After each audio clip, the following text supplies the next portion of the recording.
Vi tager alle de sager, som politiet de ikke gider at tage. Hvorfor skal du være med i Detektiverne, Tobias? Jeg kan for eksempel flyve alle slags helikopter. Fuck! Gåstok, kom her! Og så kan jeg også taekwondo. Jeg har det 6. bedste bælte. Jeg kender en, der virkelig har brug for hjælp. Min onkel. Hej Jo.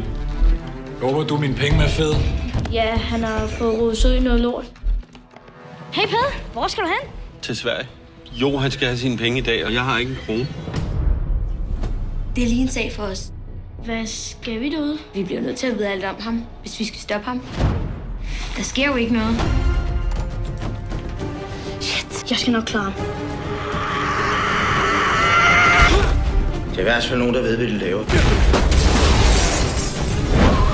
Hvad fanden laver du, mand? Få fat i ukraineren. Jeg har hørt, at han har hyret en eller anden ukrainsk legemorder.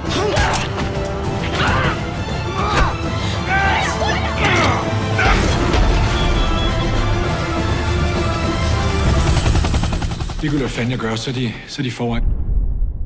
Jeg ved godt, vi begge to er helt vilde med Mathilde. Ja, jeg er ikke. Helt sikkert. Jeg sagde det jo, jeg kan flyve!